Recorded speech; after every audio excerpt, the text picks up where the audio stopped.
Hey everybody, I wanted to take the opportunity to show you guys some things that I do when I do private coaching with clients, whether it's going through blood work or, for example, this is the Princeton Longevity Center.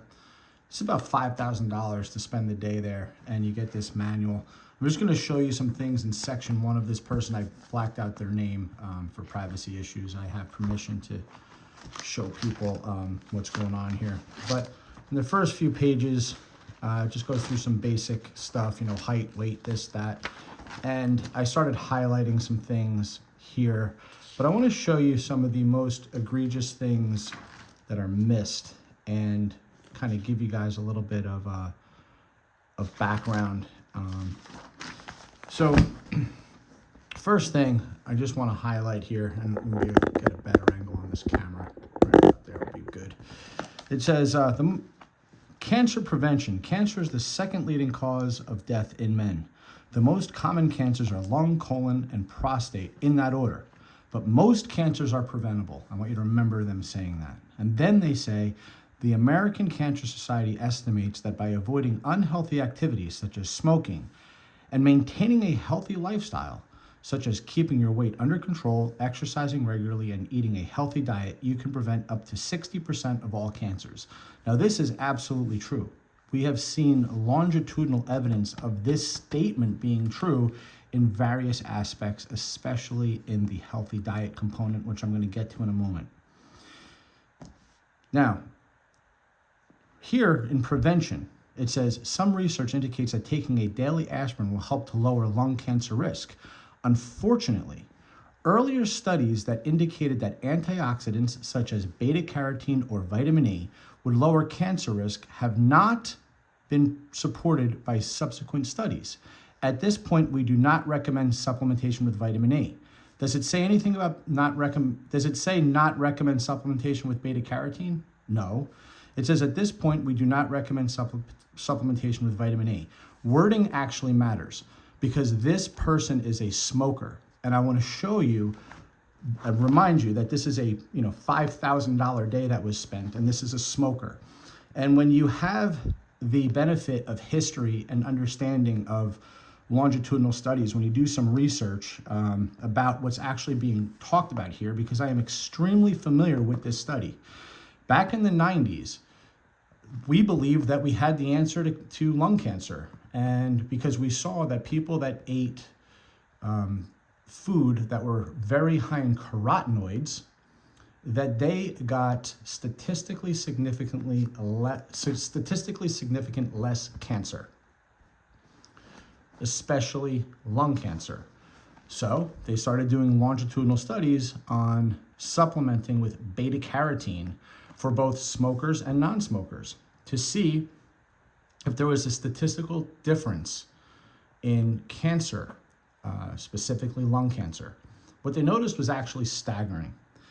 They noticed that there was not a statistically significant difference in non-smokers. What they noticed that there was a statistically significant difference in smokers, but in the wrong direction, meaning they got more cancer. They got more lung cancer, 18% more. Now, we actually understand now how that's happening. And the short version is, and if you want me to explain this in a separate video, I will, because I did a lot of investigation on this, a couple of years ago when I first learned about it. But beta-carotene can act as a pro-oxidant in the body in smokers.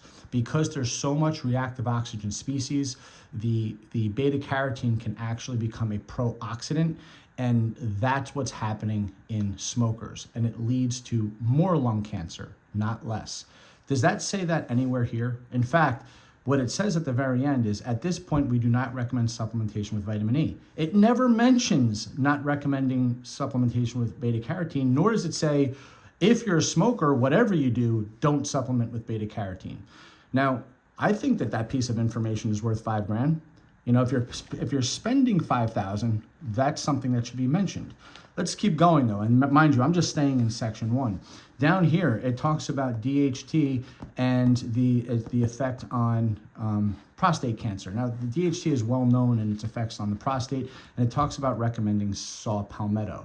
I am extremely familiar with saw palmetto, and I have not come across one study that shows conclusively that saw palmetto will reduce your risk of prostate cancer. Okay, now it will reduce the swelling of the prostate, so you can pee more easily. That's very common. As you get older, as men get older, the prostate will swell and you become more and more prone to prostate cancer. But more importantly, way up here, there is also some evidence that a diet high in broccoli and processed tomato products will lower prostate cancer risk. Okay, what we know here is that the tomato product has to be cooked. It's not mentioned. Why? Because it's the lycopene, which is a phytochemical in tomatoes, along with many other foods, many other fruits and vegetables, but especially abundant in tomatoes. If you don't cook it, the lycopene is not readily bioavailable. It becomes much more bioavailable after cooking. Now, let's go to the broccoli. Think back, everybody. Remember my newsletters? Remember some of the videos I did years ago talking about sulforaphane? Remember that? Broccoli sprout seeds. Remember I talked about mustard seeds and adding salt for the iodine? Do you remember all that? Grinding it up. I showed you in my mortar and pestle and I used it as a spice. It's the sulforaphane that's protective for prostate cancer. This is something that I've used ever since then to help mitigate my risk as a man of prostate cancer. So you grind up the you grind up, you don't grind up the prostate. You grind up the broccoli sprout seeds in the mortar and pestle, that thing, and then you grind up the broccoli sprout seeds, or you can just add mustard if you want. Why that? Why do you add mustard? Okay, I'm glad you asked. It's because raw broccoli is totally fine. When you chew it, the chewing process, breaking it up, will help activate the sulforaphane. We're talking about the enzyme myristinase. But when you cook it, myristinase actually diminishes dramatically. Mustard has myristinase, which helps activate the sulforaphane for its benefit. Again, none of that is mentioned in here, all right? But they are telling you something, but only half the story of the benefit. Again, for $5,000, I'd love to know that helpful information. Similarly, down here, there's a bunch of talk about your risk of colon cancer. And to keep it very simple here, and I want to separate this conversation between using aspirin for heart, if you have very specific issues with heart disease. Heart disease issues, you're using aspirin for its blood thinning effects. And we can have a separate conversation about that. But here they're talking about using aspirin at 325 milligrams to help mitigate the formation of polyps. I can tell you, I know this for an absolute fact, and you can look into this for yourself by simply eating the fruits and vegetables. And I want to go right back here to where we talked about this right here. In their own words, it says maintaining a healthy lifestyle, such as keeping your weight under control, exercising regularly, and eating a healthy diet, you can prevent up to 60% of all cancers.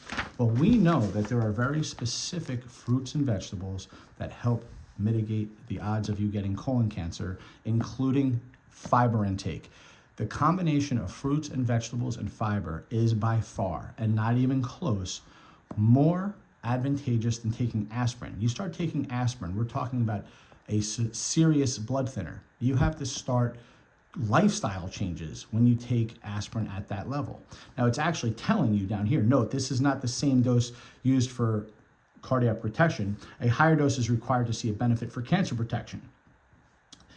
That's what I just said. But I will tell you that implementing this strategy, and it does say this in the book, should only be done, if it's absolutely necessary.